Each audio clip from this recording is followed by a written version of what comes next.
అందరికీ నమస్కారం. Last 3 days మన తెలుగు బులితెరలో one of the top serial Gunde Ninda Gudigantalu. చక్కటి కథాంశంతో టాప్ టీఆర్పీ రేటింగ్తో నెంబర్ 1 సీరియల్గా సత్తా చాటుకుంటుంది.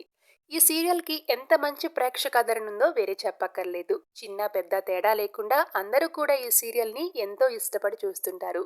ముఖ్యంగా ఈ సీరియల్లో బాలు ప్రభావతి మధ్య వచ్చే ఫన్నీ సీన్స్కైతే ఆడియన్స్ ఎంతగానో కనెక్ట్ అవుతున్నారు.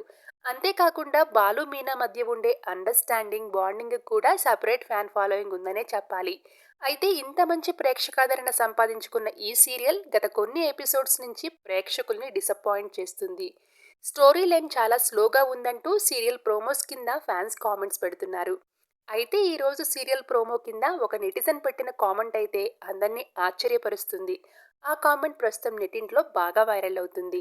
అదేంటంటే, ప్రతి వారం ఒకసారి ప్రభావతి మీనాని తిట్టడం, ప్రతి 2 వారాలకు ఒకసారి శృతి వాళ్ళ అమ్మ చెక్కు తీసుకురావడం, ఎవరో ఒకరు ఆ చెక్కుని చించేయడం, ప్రతి వారం ఒకసారి రవి శృతి గొడవ పడ్డం, బాలు మీనా దాన్ని పరిష్కరించడం, ఒక డెకరేషన్ అవకాశం రావడం, ప్లాన్ చేసి కూడా దాన్ని ప్రభావతి చెడగొట్టలేకపోవడం, ప్రతి వారం ఒకసారి టిఫిన్ చేసే డైనింగ్ టేబుల్ దగ్గర గొడవ పడ్డం, ఇక Vidya, Sumathi love track extra headache.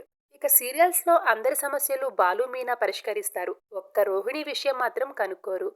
అందరి సమస్యలకు డబ్బులు ఏర్పాటు చేస్తారు కానీ వాళ్ళ రూమ్ మాత్రం కట్టుకోరు.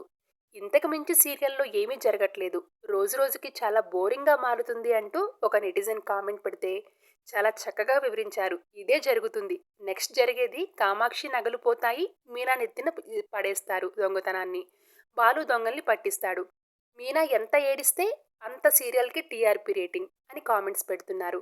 సూపర్ చెప్పారు సార్, మీరు తర్వాత నుంచి మీరే సీరియల్ని డైరెక్షన్ చేయండి అంటూ కామెంట్స్ పెడుతున్నారు. మరి గుండె నిండా గుడిగంటలు సీరియల్ స్టోరీ ప్రస్తుతం మీకెలా అనిపిస్తుందో మీ అభిప్రాయాన్ని కామెంట్ సెక్షన్లో షేర్ చేసుకోవడం అస్సలు మర్చిపోవద్దు. Thanks for watching.